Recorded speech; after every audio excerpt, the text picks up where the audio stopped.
This is lesson 8.1, the first section of chapter 8 in trigonometry. It's called complex numbers.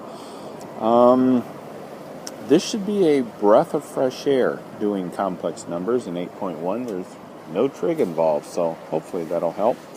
Now, if you remember from past algebra classes, you worked with imaginary numbers, also called complex numbers.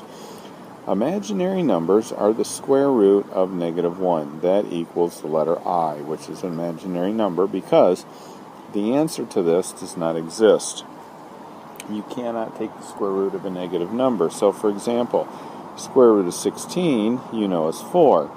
But the square root of -16 means what number multiplied by itself is going to give me -16. So you could put 4 times -4, but those aren't the same numbers.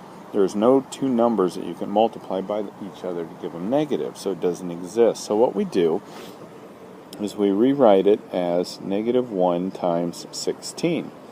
And I set up here square root of -1 equals I, so we're going to take the square root of -1, put that out here, and then leave the 16 there. And then that gives me the square root of 16 is 4, and then I. So the square root of -16 is actually 4i. And so we've been doing that before. If you have something like the square root, let's put this negative inside. That's going to be something like square root of -1 times 70. Take the square root of -1, put that as an I, take it out of the radical sign, and you've got that. When you have something like the square root of 48, we take square root of -1 times 48. We take the square root of -1 and make it an I. And then I look and see, can I reduce this? So let's see if we can get that, make some room here below. Square root of 48 is actually the square root of 16 times 3.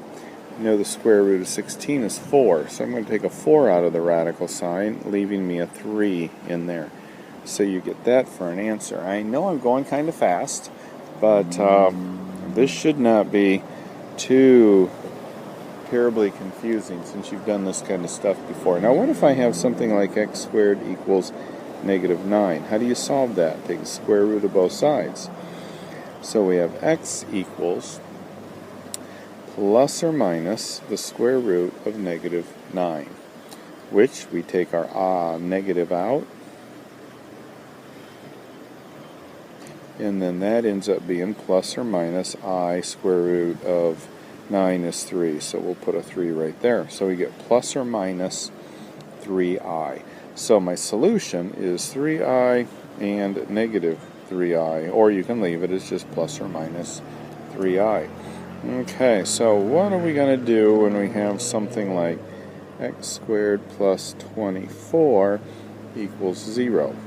We're going to subtract 24 from both sides, take the square root of both sides, plus or minus the square root of -24, which gives me, I'm going to pull out an I, and then I know 24 can be reduced to, what, 4 and 6. I can take the square root of 4 and get 2.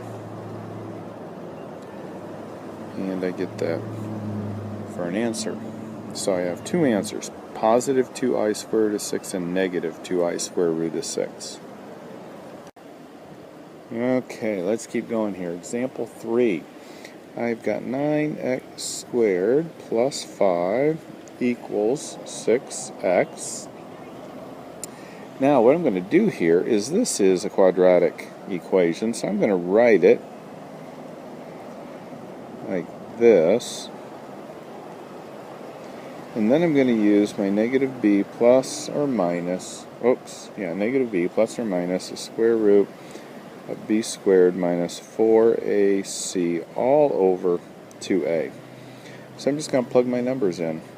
6 plus or minus square root of -144 over 2a is 18. Okay? And that gives me 6 plus or minus plus or minus 12, the square root of 144, and then the negative sign gives me an I. And then that's going to go over 18. Alright, I'm going to look at that. I'm going to factor out a 6. And my 18 is 6 times 3. So therefore I can cancel that and get 1 plus 2i over 3, 1 minus 2i over 3. So you can write the answer like that, but the correct way, if you remember, there is a way that you write imaginary numbers. A whole number plus a whole number times I, and that's the form that it's supposed to be in. So I can't leave it like that. I'm going to have to split that 3 and that fraction up like that. So there's my A, there's my B, and there's my I. So A plus BI is the form that they need to go into. But, oops, this is going to be over 3. I forgot to split that 3 here and then also put it there. So 1/3 is my A, 2/3 is my B, and then I have my I. Alright, so let's look at some operations on complex numbers, and we'll do that in 8.1b.